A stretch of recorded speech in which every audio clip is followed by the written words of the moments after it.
एक मूर्तिकार बहुत अच्छी मूर्ति बनाता था।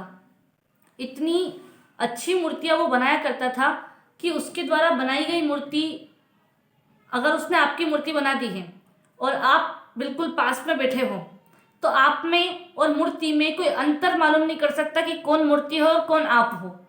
सही में और गलत में या असली और नकली में कोई अंतर पता नहीं कर सकता। इतनी शानदार मूर्तियाँ वो मूर्तिकार बनाता था।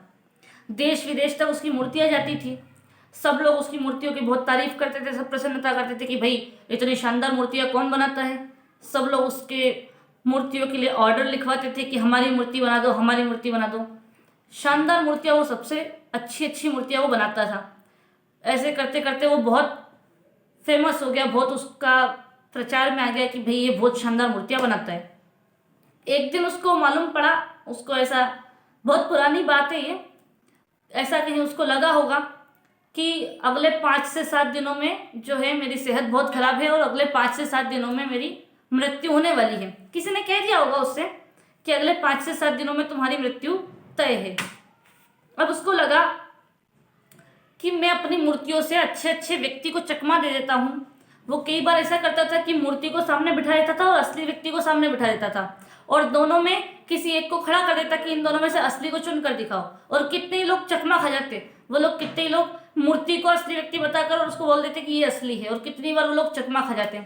तो उसने सोचा, थोड़ा दिमाग लगाया कि अगर मैं इतने बड़े बड़े लोगों को चकमा दे सकता हूँ, तो मौत अगर मेरी आ जाती है, मैं चकमा उसको भी दे सकता हूँ। अब उसको पता नहीं था कि मौत और आदमी में अंतर बहुत होता है। उसने सोचा कि चलो चकमा अगर दे सकता हूं तो देकर देखें, अपना नसीब ही आजमाए, ज्यादा कहीं नहीं तो।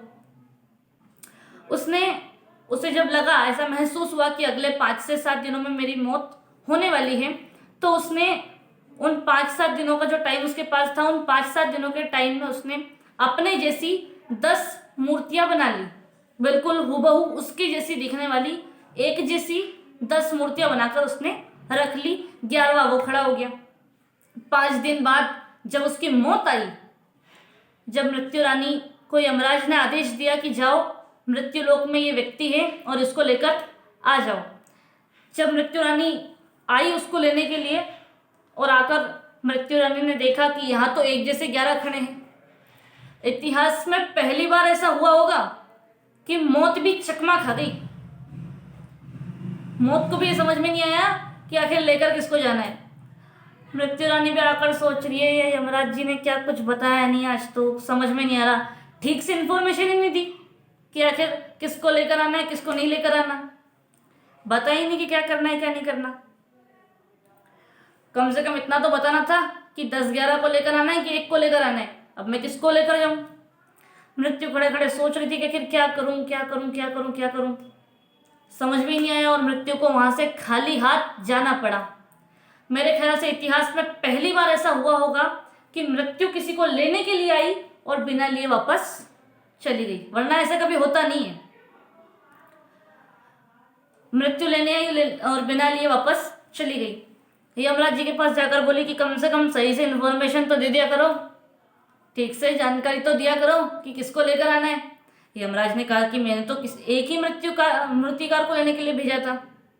मृत्यु ने कहा वहां एक का, वहां तो 10-11 खड़े थे एक जैसे, किसको लेकर आऊं।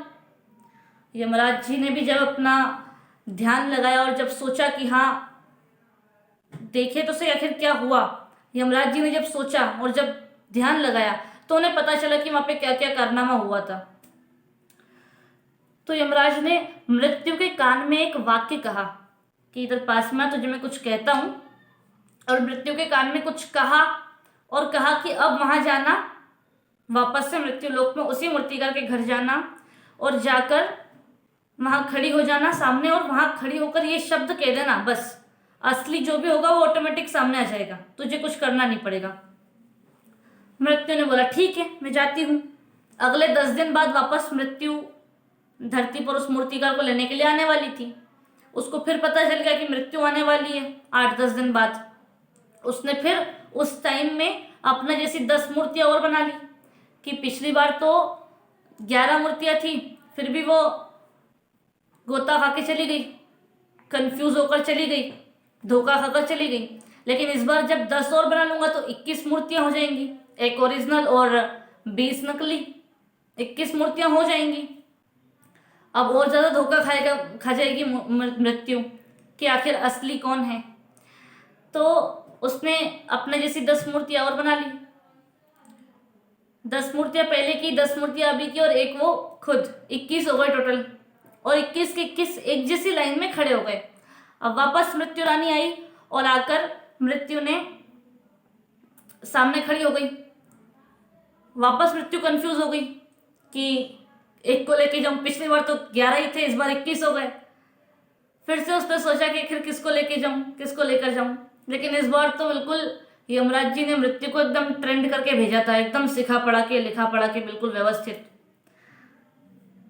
कि ये करना, वहां जाकर तो सब पता चल जाएगा। मृत्यु एकदम बिल्कुल बिना टेंशन में। अब मूर्तिकार जो था वो बैठा बैठा हंस रहा है, मन में सोच रहा है कि फिर से मृत्यु चली जाएगी और ऐसे करते करते लगभग मैं 10-15 साल जिंदगी और जीऊंगा।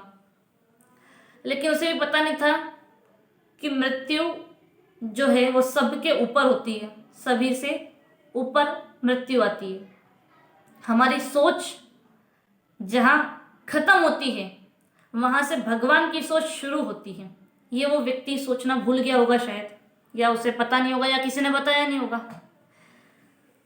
तो अगली बार जब मृत्यु आई, आकर खड़ी हो गई मृत्यु सामने, और मृत्यु कहने लगी जो यमराज ने उसके कान में कहा था, मृत्यु वही वाक्य कहने लगी।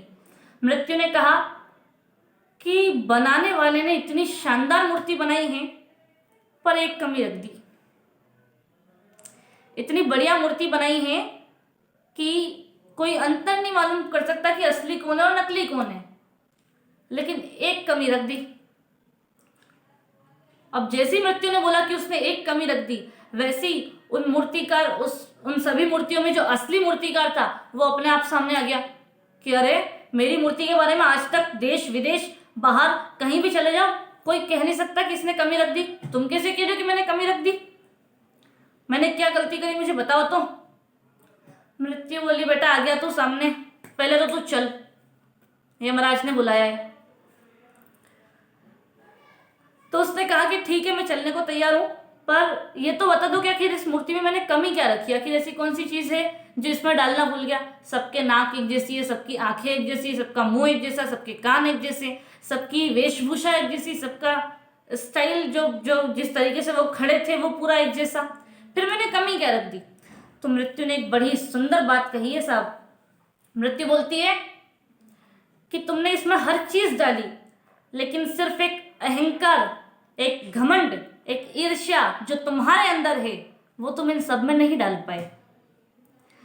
वरना जैसे जिस अहंकार के वजह से कि मेरे जैसी मूर्ति तो कोई बनाता ही नहीं है, मेरी मूर्ति में तो कोई कमी होती ही नहीं है, इस अहंकार की वजह से जैसे तुम निकल के आज बाहर आ गए, वैसे ये सारी की सारी बाहर आती है और मैं वापस से चकमा खाकर चली जाती। मैं वापस से चकमा खा के यहाँ से चली जाती, फिर वापस आती, फिर चकमा खा के चली जाती, कोई फायदा नहीं था। तुम्हारे अंदर जो अहंकार था वो तुमने इनमें नहीं डाला, और उसी का परिणाम है ये कि आज तुम्हारी मृत्यु हो रही है। तुम्हारे साथ भी कुछ पढ़ती कि बताओ तो क्या कमी रह गई, ये सब भी खुद पढ़ती कि बता दो आखिर कमी क्या रह गई, लेकिन इनमें अहंकार नहीं है क्योंकि तुमने डाला नहीं और वो डलता भी नहीं है। तो ये अहंकार जो तुम इनमें डाल नहीं पाए, इस वजह से आज तुम्हारी मौत हो रही है। और इंसान को डूबने के लिए सिर्फ एक अहंकार का बीज ही काफी है। जब भी घमंड अंदर बीज डाल लेना, समझ लो उल्टे दिन शुरू हो गए हैं। और उस बीज को वहीं से उखाड़ कर फेंक दो, उस अंकुर को फूटने मत दो, उसको वहीं खत्म कर दो, ताकि जिंदगी बर्बाद होने से बच जाए। जिंदगी को बर्बाद होने से बचाने का यही एकमात्र तरीका है कि अहंकार को जीवन से निकालकर फेंक दिया जाए।